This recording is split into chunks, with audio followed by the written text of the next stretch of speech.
Sarah had never considered herself a jealous person, but lately something inside her felt uncomfortable. Her boyfriend, Mike, who used to be open and relaxed about everything, had suddenly become secretive. It started small, a quick swipe of his thumb to lock his phone screen when she walked into the room, a quiet, "I'll take this outside," before answering a call, and a habit of staying up late even though he used to fall asleep instantly. At first, Sarah tried to ignore it. They had been together for almost 2 years, and she trusted him deeply. But something about these late-night calls felt different.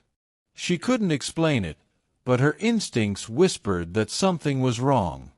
One Tuesday evening, Mike's phone buzzed again. The room was dim, lit only by the soft glow of the TV. Sarah wasn't even watching the show. Her eyes were fixed on the phone vibrating on the table.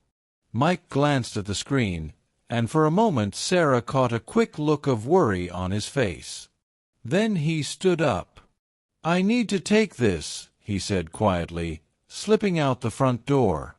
Sarah sat frozen. The moment he left, her mind began to fill with questions she had never asked before. Who was calling him so late? Why couldn't he talk in front of her? Was he hiding something from her? Or worse, someone? She shook her head, trying to push the thought away. Mike wasn't that kind of man. He had always been honest, kind, and loving. He wasn't the type to lie. But then again, that was what she used to think. The minutes passed slowly. She could hear the faint murmur of his voice outside, but not the words. She strained to listen, but it was no use. Everything was muffled. She stood up and moved closer to the window, her heart pounding. Part of her felt guilty. She knew she shouldn't eavesdrop, but curiosity mixed with fear pushed her forward. Through the glass, she saw him pacing, one hand on his forehead, the other holding the phone tightly. His face looked tense, almost worried. Sarah felt her stomach twist. This wasn't normal. When Mike finally returned inside, he looked tired. Not physically tired, but emotionally drained. "Everything okay?" she asked gently. Mike hesitated for a moment before forcing a smile. "Yeah. Just work stuff." His answer felt too quick, too practiced. Something inside her cracked a little. She wanted to believe him, but doubt had already taken root. That night, Sarah lay awake long after Mike fell asleep. She watched him breathing softly beside her, wishing she could read his mind. Was she imagining things? Was she overthinking? Or was there truly something he wasn't telling her? The next day, the situation only grew more confusing. Mike seemed distracted at breakfast, barely touching his food. His phone stayed close to him, almost glued to his hand. Every time it buzzed, his shoulders tensed. "Is everything all right?" Sarah asked again. Yeah. Just a lot going on," he said, kissing her forehead before rushing out the door. Sarah watched him leave with a heavy feeling in her chest. She didn't want to be the kind of girlfriend who snoops or doubts. But she also didn't want to be blind. That evening, the phone buzzed again. Another late-night call. Another excuse to step outside. And that's when Sarah made a decision she had never imagined making. She grabbed her jacket and quietly followed him out the door. She kept her distance, hiding behind the corner of the building, her heart racing with fear and confusion. She listened. She heard his voice. And then she heard the words that made her chest tighten painfully. "I don't want Sarah to know yet." Sarah stood frozen in the cold evening air, her breath catching in her throat as Mike's words echoed in her mind. "I don't want Sarah to know yet." the sentence repeated over and over, each time tightening the knot in her stomach. She had followed him only to calm her own fears, to reassure herself that everything was innocent, but now she felt more confused than ever. What was he hiding? And why was it something he didn't want her to know? She tried to make out the rest of the conversation, but Mike's voice was too soft. Sometimes he sounded frustrated, other times sad. Sarah leaned slightly closer, but her foot brushed against a loose pebble, and the tiny sound made her flinch. Afraid of getting caught, she stepped back into the shadows. After a few more minutes, she heard Mike's quiet, "Okay, talk soon," followed by the beep of the call ending. He stood still for a moment, staring at the dark sky before running a hand through his hair. He looked exhausted, more than she had realized. Sarah rushed back into the apartment before he returned, trying to act normal even though her mind raced wildly. When Mike walked in, she pretended to be scrolling on her phone, but she could feel her own heartbeat in her ears. "Hey," he said, forcing another small smile. "Sorry, that took longer than I expected." She didn't trust her voice, so she only nodded. Mike went to the kitchen to grab a glass of water, and Sarah watched him silently. Every little thing suddenly felt suspicious. The way he kept his phone in his pocket at all times, the way he avoided eye contact when she asked questions, the way he seemed to be carrying a heavy secret. That night, Sarah barely slept. She stared at the ceiling, her thoughts spinning like a storm. Maybe he was cheating. Maybe there was another woman. The late calls, the whispering, the nervous pacing, everything fit. And worst of all, Mike didn't want her to know. The next morning, Sarah tried to act normal, but she couldn't shake the tension inside her. Mike noticed. "You okay?"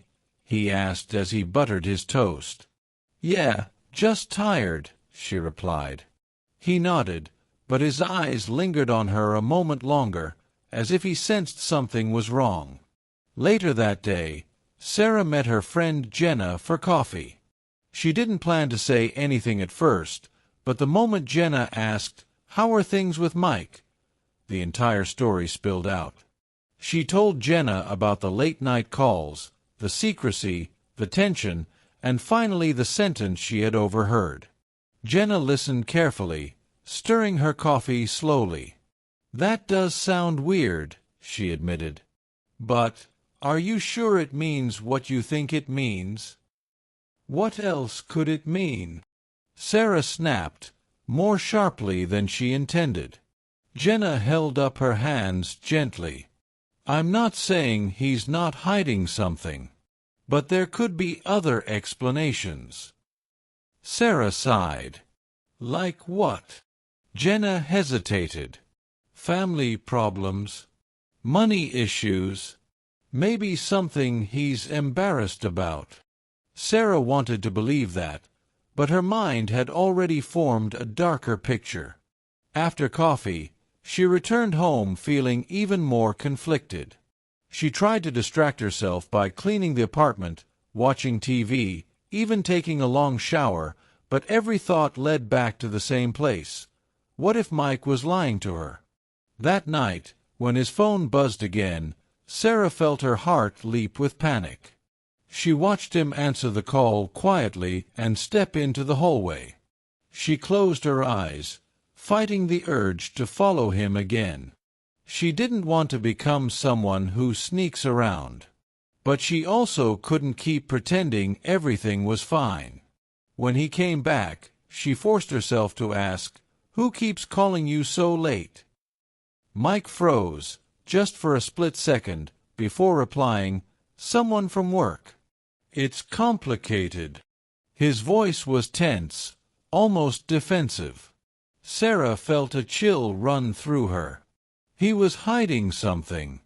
She was sure of it now. And whatever it was getting worse. The following day felt heavier than the days before, as if the air itself carried the weight of unspoken truths. Sarah woke up early, long before her alarm, her mind already consumed by the same unanswered questions. Mike was still asleep beside her, his face calm and peaceful, completely opposite to the storm she felt inside. She watched him for a moment, wondering how someone could look so innocent and still make her feel so uncertain. As she got ready for work, Mike finally stirred. "You're up early," he said with a sleepy smile. Sarah forced a small smile back, though her chest felt tight. "Couldn't sleep," she replied. "Everything okay?" he asked, his voice soft but cautious, as if he suspected her unease but didn't want to face it. "I'm fine," she lied, grabbing her bag. On her way out, she noticed his phone buzzing again on the table. Mike quickly snatched it up before she could even glance at the screen. That tiny action made her heart sink further. Work was impossible to focus on. Her thoughts tugged her in every direction, turning every email and task into background noise. At lunch, she sat alone in the break room, tapping her fingers on the table anxiously. Jenna texted, "Any update?" Sarah typed back, "No. But it's getting worse." Jenna responded with a long message full of possibilities, some innocent, some not, but none of them brought clarity. When Sarah came home later that afternoon, Mike wasn't there. Usually, he sent a quick message when he was running late, but today her phone was silent. She walked around the apartment, trying to shake off the feeling that something bad was coming. Around 7 p.m., the door finally opened. Mike stepped in, looking tired and distracted. "Hey," he said quietly, dropping his keys on the counter. "Sorry I'm late. Where were you?" Sarah asked, trying to sound casual but failing. Mike hesitated for a heartbeat. "I had to help someone." Sarah noticed the slight shake in his voice, the way he avoided her eyes. Her frustration began to rise. "Help who?" she pressed. Mike took a slow breath. "Sarah, please. I'm dealing with something. I just can't explain it right now." His voice cracked slightly, and for a moment he looked genuinely overwhelmed.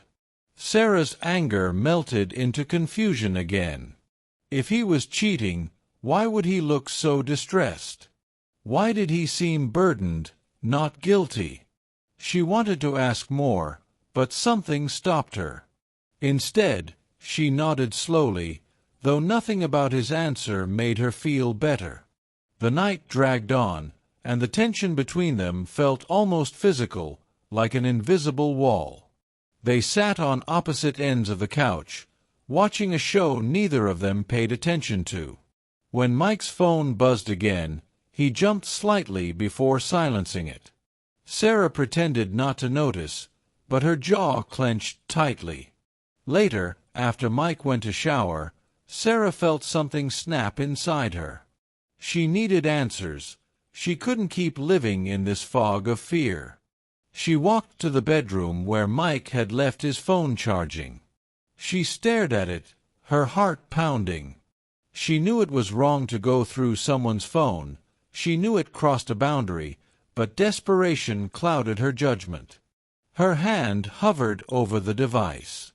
She only needed one clue, one message, one name.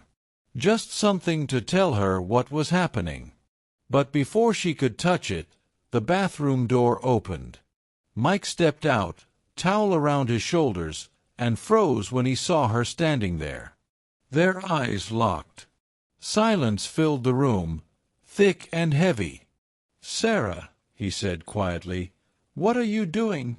His voice wasn't angry, just hurt. And somehow that hurt worse than yelling. Sarah's throat tightened. She didn't have an answer. She didn't even know what she was doing anymore. She just knew one thing. Whatever secret Mike was hiding, it was tearing them apart. And she couldn't take much more. Mike's eyes stayed locked on Sarah, and for a moment neither of them moved.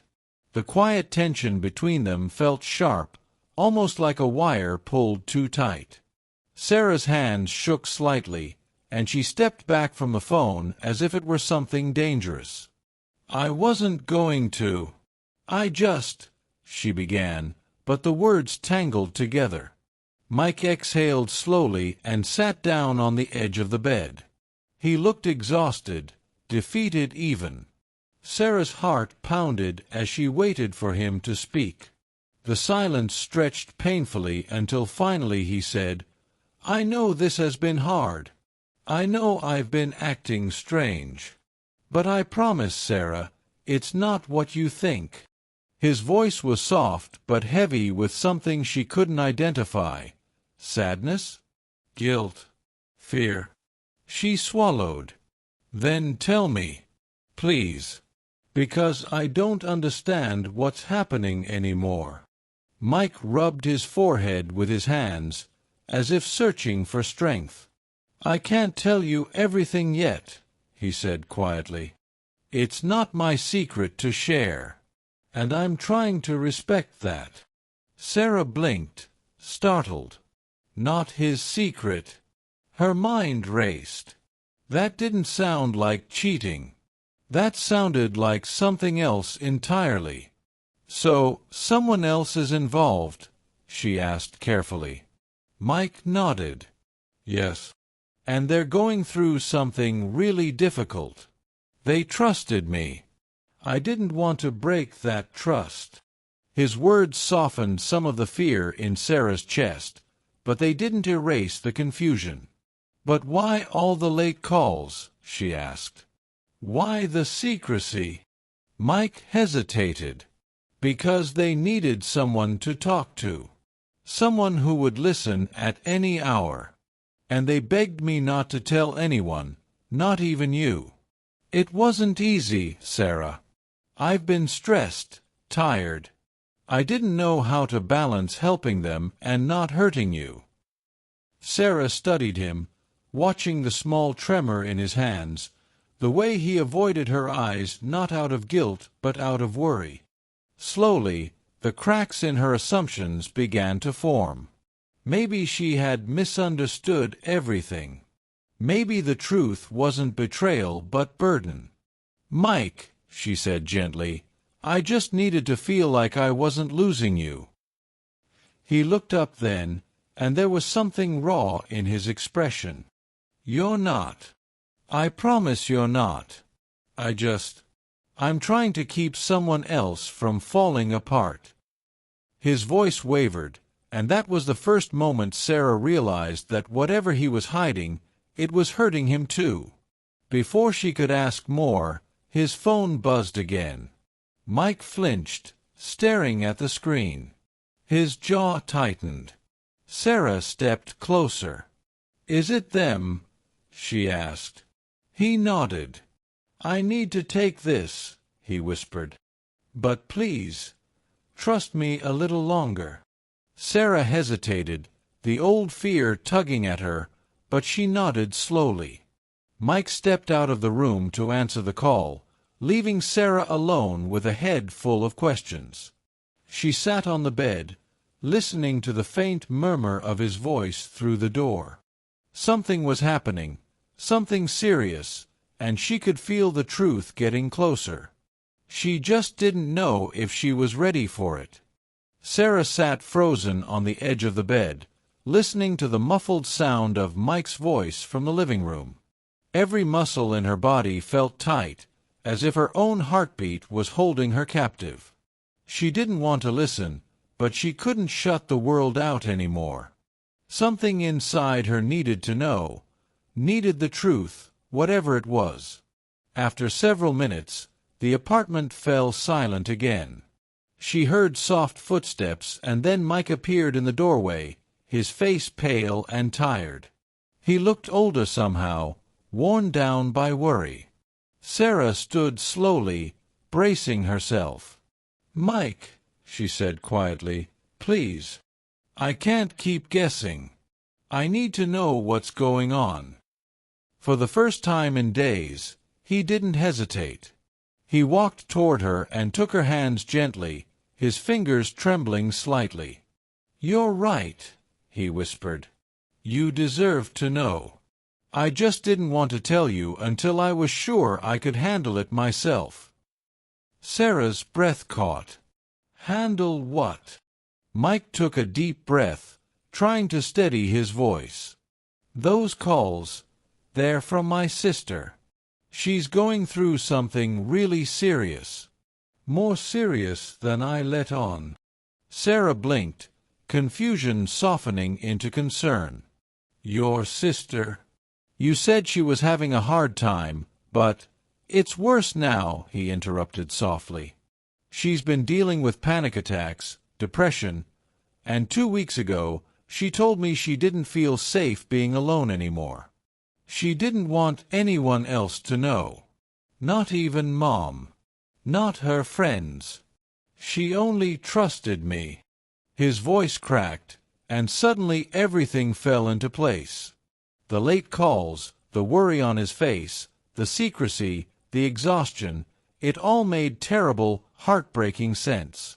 Sarah's anger dissolved instantly, replaced by guilt and empathy. "Oh, Mike," she whispered, squeezing his hands. "Why didn't you tell me?" A pained expression crossed his face.